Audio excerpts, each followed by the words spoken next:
نحمده ونصلي على رسوله الكريم اما بعد فاعوذ بالله من الشیطان الرجیم بسم اللہ الرحمن الرحیم۔ آج کی اس ویڈیو کے اندر ہم بیان کریں گے خواب کے اندر اگر طلاق یافتہ عورت اپنی شادی دیکھے اور اپنی شادی سے ریلیٹڈ جتنے خواب دیکھے تو اس کی کیا کیا تعبیرات ہو سکتی ہیں۔ چلتے ہیں تعبیرات کی طرف۔ امام المعبرین علامہ ابن سیرین رحمۃ اللہ علیہ نے فرمایا ہے، اگر خواب کے اندر جوان طلاق یافتہ عورت یا لڑکی اپنی شادی دیکھے تو اس کی زیب و زینت، خوبصورتی اور حسن و جمال میں اضافے کی طرف اشارہ ہے، اور اس کو خوشیاں حاصل ہونے کی طرف اشارہ ہے، اور وہ خوشیاں شادی کی صورت میں بھی ہو سکتی ہیں۔ خواب کے اندر جوان طلاق یافتہ عورت کا اپنے آپ کو دلہن کے لباس میں دیکھنا، حضرت ابراہیم کرمانی رحمۃ اللہ علیہ فرماتے ہیں اس کی زیب و زینت اور خوبصورتی میں اضافہ ہوگا اور اس کی شادی ہونے کی طرف بھی اشارہ ہے۔ خواب کے اندر اپنے پہلے شوہر سے شادی ہوتے ہوئے دیکھنا، اگر دونوں ایک دوسرے سے دوبارہ شادی کرنا چاہتے ہیں، ایک طلاق یا دو طلاق دے چکا ہے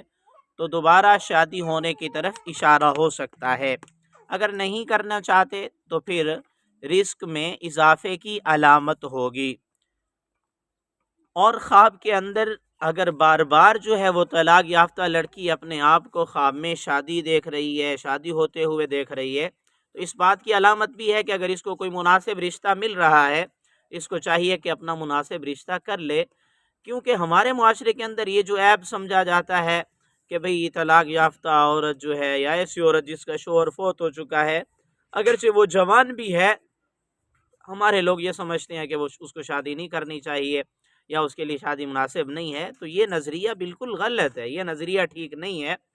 اگر اس کے لیے مناسب رشتہ موجود ہے تو اس کو رشتہ کر لینا چاہیے، کیونکہ نبی کریم صلی اللہ علیہ وسلم کی ازواج مطہرات میں سے صرف سیدہ عائشہ صدیقہ رضی اللہ تعالی عنہا کنواری تھیں، باقی جتنی بھی آپ علیہ السلام کی ازواج مطہرات تھیں وہ یا تو کچھ ایسی تھیں جو طلاق یافتہ تھیں یا کچھ ایسی تھیں جن کے شوہر کا انتقال ہو چکا تھا۔ تو ہمارے معاشرے میں یہ جو عیب سمجھا جاتا ہے طلاق یافتہ لڑکی کی شادی کو دوبارہ، یہ ٹھیک نہیں ہے۔ ہمارے جو ان کے وہ ورثاء ہیں یا متولی ہیں یا ولی ہیں، ولی سمجھ لیجئے، تو ان کو چاہیے کہ وہ جو ہے ان کی شادی کروا دیں۔